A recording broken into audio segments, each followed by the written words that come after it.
Assalamualaikum warahmatullahi wabarakatuh. Perkenalkan, nama saya Irma Susanti dari Prodi Ekonomi Pembangunan dengan NIM 220600164. Di sini saya akan membahas statistika dengan dosen pengampu Bapak Dr. Alphon Satrianto SEME. Kita akan membahas tentang bab 8, yaitu mengenai distribusi probabilitas diskret. Jadi, definisi distribusi probabilitas diskret sendiri ialah sebuah susunan distribusi yang mempermudah mengetahui probabilitas sebuah peristiwa atau merupakan hasil dari setiap peluang peristiwa. Contoh kasusnya yaitu yang pertama, berapa peluang meraih untung dari investasi di reksadana. Yang kedua, berapa banyak barang harus dikirim apabila selama perjalanan barang mempunyai probabilitas rusak. Dan yang terakhir, berapa peluang karyawan bekerja lebih baik esok hari. Lanjut ke materi selanjutnya, yaitu variabel acak. Variabel acak merupakan sebuah ukuran atau besaran yang merupakan hasil suatu percobaan atau kejadian yang terjadi secara acak atau untung-untungan dan mempunyai nilai yang berbeda-beda. Variabel acak sendiri dibagi menjadi dua, yaitu variabel acak diskret dan variabel acak kontinu. Variabel acak diskret merupakan ukuran hasil percobaan yang mempunyai nilai tertentu dalam suatu interval. Diagram acak diskret sendiri biasanya merupakan bilangan bulat, sedangkan variabel acak kontinu merupakan hasil percobaan yang mempunyai nilai yang menempati seluruh titik dalam interval. Biasanya itu dia bilangan berkoma atau desimal. Rata-rata hitung, varian, dan standar deviasi. Berikut rumusnya. Berikut rumus dari rata-rata hitung, varian, dan standar deviasi beserta contoh. Kita lanjut ke distribusi probabilitas binomial. Ciri-ciri dari distribusi probabilitas binomial sendiri ialah setiap percobaan menghasilkan dua kejadian.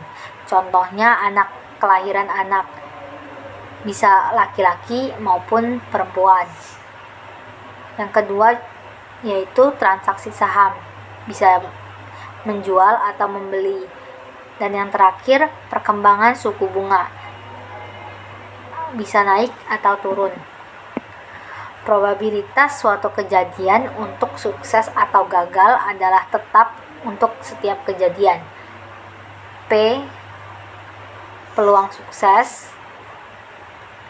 Q, peluang gagal. Dan P ditambah Q sama dengan 1. Dan P ditambah Q sama dengan 1. Probabilitas suatu kejadian untuk sukses atau gagal adalah tetap untuk setiap kejadian. Suatu percobaan dengan percobaan bersifat bebas. Dan yang terakhir, ciri-cirinya ialah data yang dihasilkan adalah data perhitungan. Rumusnya sebagai berikut. Berikut rumus distribusi probabilitas binomial dapat dilihat.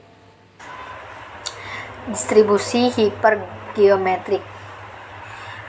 Dalam distribusi binomial diasumsikan bahwa peluang suatu kejadian tetap atau konstan atau antar kejadian saling lepas.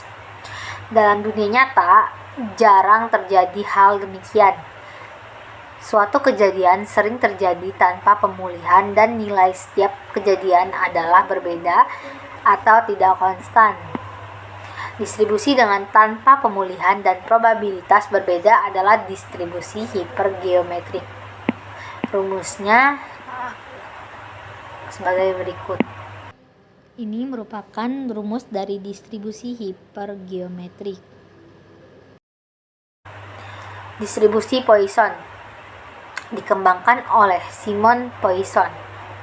Poisson memperhatikan bahwa distribusi binomial sangat bermanfaat dan dapat menjelaskan sangat baik. Namun untuk nilai n di atas 50 dan nilai p sangat kecil akan sulit mendapatkan binomialnya. Rumusnya sebagai berikut. Berikut ini merupakan rumus dari distribusi Poisson beserta contoh dari distribusi Poisson sendiri. Mungkin itu aja yang bisa saya sampaikan, lebih dan kurangnya saya mohon maaf. Saya akhiri. Wassalamualaikum warahmatullahi wabarakatuh.